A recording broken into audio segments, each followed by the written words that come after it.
Hi, back again.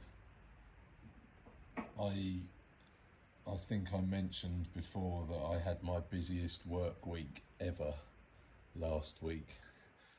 It was hectic, but I got all the jobs done, including a really busy day in London on Friday. And like I said, it was a nice distraction, really. I've also had time to do a lot of thinking. No surprise there. It's what I do, think and think. So I mentioned before that my recent relationship fell apart, and the upshot for me is that I have to just accept that there's either two possibilities here. One is that I'm just not cut out for that. It's never been particularly fruitful for me in my whole life, really. I have had relationships that have lasted 2 or 3 years, but nothing really beyond that. This one lasted 2 or 3 months, and as you know, I messed it all up, and I caused a lot of upset, and I've made my apologies for that. In fairness, I've made my apologies countless times now, but I think probably there won't be any more contact, and that's best for everybody. So the other way of looking at it is that I have these mental health problems, and realistically, until I make some inroads into that situation, then we'll never really know whether it's just that I'm naturally not that person, or whether it's my mental health and my general mindset that are a big obstacle. I don't know the answer to that, and it's going to be potentially a long time until I do, with the new road that I'm now treading. I personally think that, knowing myself as I do, I think I'm just not cut out for those kinds of relationships. So right now I'm a completely free agent,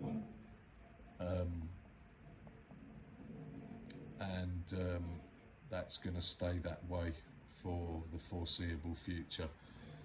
I don't think there's any point in me changing that until I find some of the answers that I'm looking for. So yeah, I'm completely comfortable with it. I'm used to it, I guess. I prefer my own company, and it's really difficult to kind of unravel the details of where things aren't right for me in terms of one-to-one relationship, but I'm working on it, and we'll see what happens.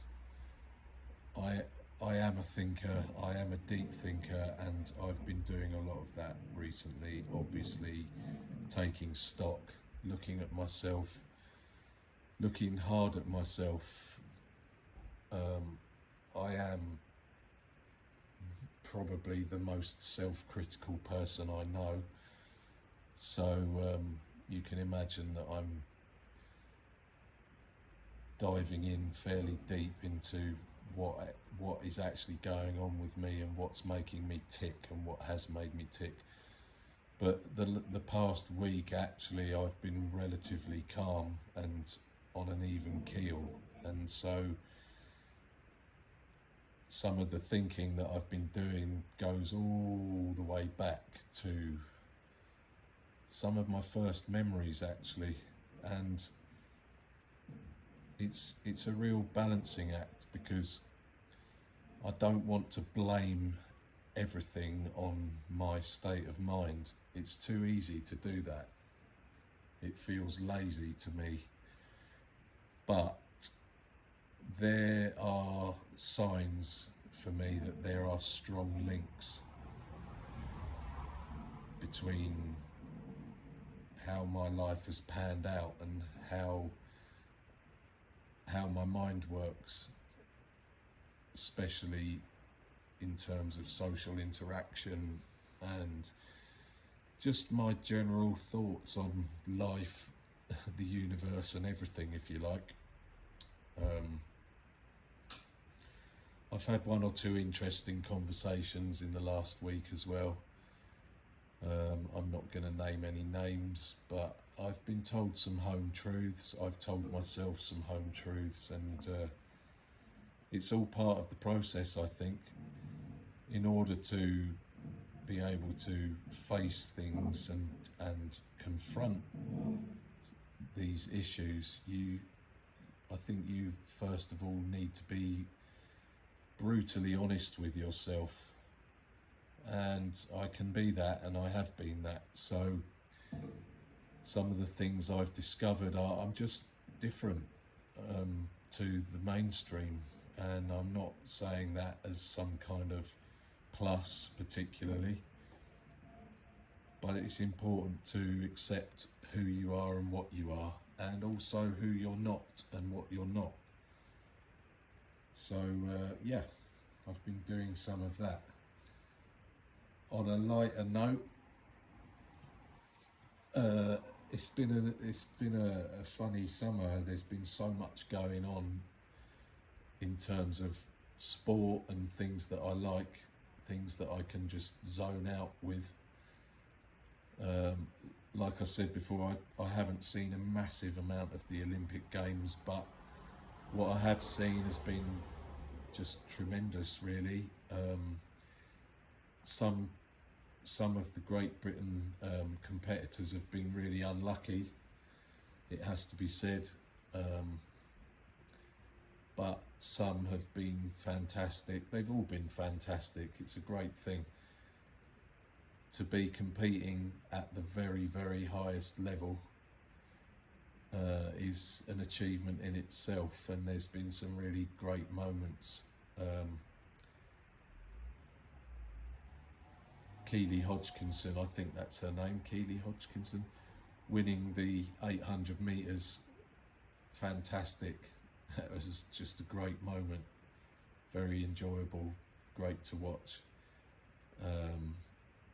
And you think about, when you hear these people speak afterwards, you get a sense of the commitment and how they've completely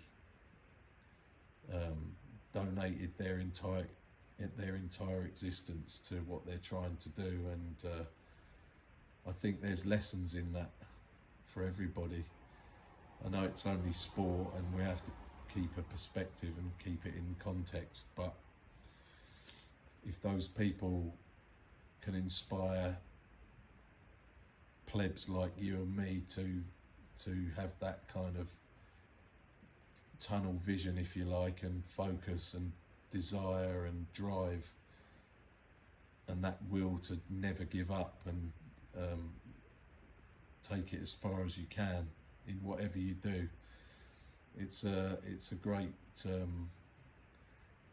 piece of understanding to have, so it can serve you well.